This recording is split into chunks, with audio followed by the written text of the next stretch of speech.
आज के आधुनिक दौर में आर्टिफिशियल इंटेलिजेंस यानी एआई इंसानों का सबसे सगा बनता जा रहा है। जी हाँ, वो सगा इसलिए बन रहा है क्योंकि वो हर काम को आसान कर देता है इंसानों के लिए। इंसानों को जहां ज्यादा मेहनत करने की जरूरत है वहां पर आर्टिफिशियल इंटेलिजेंस चुटकी बजाते ही सारा काम कर देता है। तो ये एक बड़ी सुविधा का केंद्र बनता जा रहा है। लेकिन अब एआई के पितामह कहे जाने वाले जेफरी हिंटन ने जो चेतावनी दी है वो बहुत खतरनाक है। उनका ये कहना है कि अगर आर्टिफिशियल इंटेलिजेंस ने ऐसी स्किल डेवलप कर ली, ऐसा लैंग्वेज डेवलप कर लिया जो इंसानों की समझ से बाहर हो, तो वो बहुत खतरनाक साबित हो सकता है। वो तानाशाह बन सकता है, वो अपनी मनमानी कर सकता है, वो इंसानों पर हुकूमत कर सकता है। तो आखिरकार ऐसा क्यों कहना पड़ा जेफरी हिंटन को और क्यों उन्होंने चेतावनी दी और उस चेतावनी में क्या क्या बातें हैं और किस तरीके से इस मनमानी को रोका जा सकता है, ये तमाम जानकारी आपको आज के इस वीडियो में देखने को, जानने को, समझने को मिलेगी। तो इस वीडियो को आखिर तक जरूर देखिएगा। नमस्कार, मैं हूं डॉक्टर सुरजीत सिंह और आप देख रहे हैं माना मिस्ट्री। अगर आपने अभी तक इस चैनल को सब्सक्राइब नहीं किया है तो सब्सक्राइब कर लीजिए और अगर आपको ये वीडियो अच्छा लगे तो इसको लाइक कीजिए, शेयर कीजिए और कमेंट जरूर कीजिए। और साथ ही जब आप लाइक का बटन दबाएंगे तो उसमें आपको एक हाइप का ऑप्शन मिलेगा, उस हाइप के ऑप्शन को जरूर चूज़ कीजिए। आप एक सप्ताह में मेरे 3 वीडियो पर हाइप के ऑप्शन को चूज़ कर सकते हैं। तो आर्टिफिशियल इंटेलिजेंस जो आजकल हर सेक्टर में हावी है, हर सेक्टर में इंसानों के काम को और आसान बनाता जा रहा है और धीरे धीरे इंसान उस पर डिपेंडेंट होते जा रहे हैं। लेकिन क्या हो अगर एक वक्त ऐसा आए कि एआई इंसानों पर हावी होने लगे, और वो भी इसलिए क्योंकि वो एक ऐसे लैंग्वेज को डेवलप कर ले जो इंसानों की समझ से बाहर हो।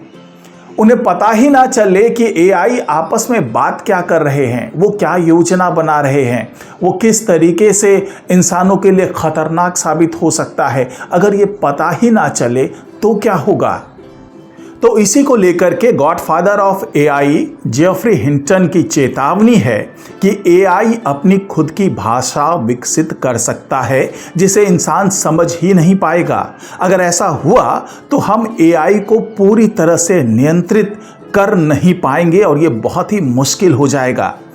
जेफरी हिंटन ने हाल ही में एक पॉडकास्ट में चेतावनी दी कि भविष्य में एआई सिस्टम ऐसी इंटरनल भाषा विकसित कर सकते हैं जिसे इंसान समझ नहीं पाएगा। वो बताते हैं कि अब ये और डरावना हो जाता है अगर वे अपनी खुद की इंटरनल लैंग्वेजेस विकसित कर लें जिससे कि वे आपस में बातचीत कर सकें। मैं आश्चर्यचकित नहीं होऊंगा यदि उन्होंने अपनी सोच के लिए एक भाषा विकसित कर ली और हमें बिल्कुल नहीं पता कि वे क्या सोच रहे हैं। इस चेतावनी का मतलब यह है कि जब एआई अपने आप इंटरनल कम्युनिकेशन फॉर्म कर लेगा जिसमें चेन ऑफ थॉट रीजनिंग अंग्रेजी से हटकर किसी अन्य संकेतात्मक भाषा में हो जाएगी, तो हम उसके निर्णयों और रीजनिंग को डिसिफर नहीं कर पाएंगे। अभी एआई कैसे काम करता है, तो वर्तमान में अधिकांश लार्ज लैंग्वेज मॉडल यानी एलएलएम जैसे GPT-4 chain of thought reasoning अंग्रेजी में करते हैं। इसका मतलब ये है कि वे एक इंटरमीडिएट लॉजिक या कहें तो रीजनिंग स्टेप भाषा में प्रदर्शित करते हैं जिससे डेवलपर्स ट्रैक कर पाते हैं कि एआई क्या सोच रहा है। इसके 2 फायदे हैं, हम रीजनिंग समझ सकते हैं और दूसरा डिसीजन को इंटरप्रेट और मॉनिटर किया जा सकता है। लेकिन यदि एआई अपनी खुद की संकेत भाषा में जो रीजनिंग है वो करने लगे तो ऐसे ब्लैक बॉक्स मॉडल बनने की आशंका है जिन्हें समझना बहुत मुश्किल हो जाएगा। अब ये समझते हैं कि एआई अपनी भाषा कैसे बना सकता है।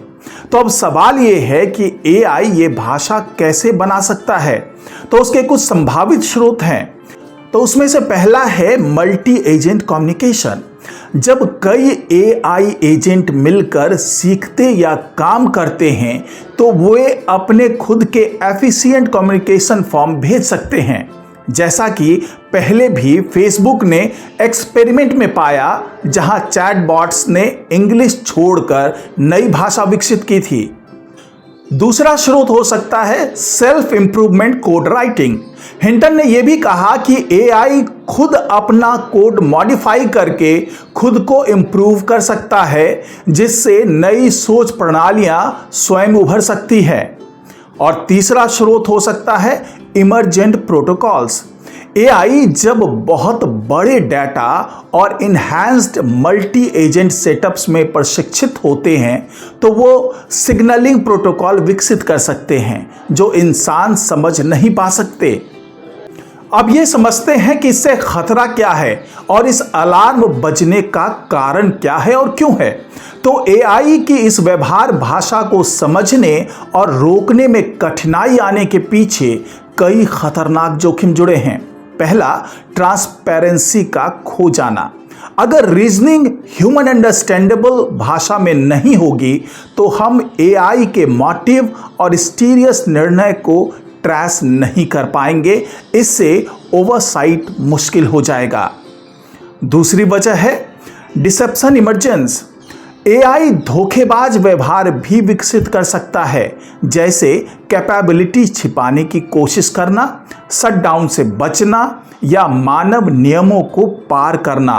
और ये इमर्जेंट डिसेप्टिव बिहेवियर हो सकता है, ना कि एक्सप्लिसिटली प्रोग्राम्ड। तीसरा कारण है एग्जिस्टेंशियल खतरा, यानी कि जो अस्तित्वगत खतरा है। हिंटन ने साफ कहा है कि अगर एआई सुपर इंटेलिजेंट हो गया तो वो नियंत्रित करना मुश्किल हो सकता है। वो ऐसे एक पालतू बाघ पालने जैसा इस पूरे प्रकरण को मानते हैं जिसे टैम ना किया जाए और वो वापस इंसान पर ही झपट सकता है। चौथी वजह है इंस्ट्रूमेंटल कन्वर्जेंस। जो भी हाई लेवल गोल्स एआई को दिए जाते हैं उसमें सेल्फ प्रिजर्वेशन, रिसोर्स गैदरिंग, इस तरह की चीजें जैसे सब गोल्स इमर्ज हो सकते हैं। परिणाम स्वरूप एआई शटडाउन करने पर रेजिस्ट कर सकता है, क्योंकि वो डिसीजन मेकिंग को सुनिश्चित करना चाहता है। इससे पहले फेसबुक के साथ ऐसा हो चुका है।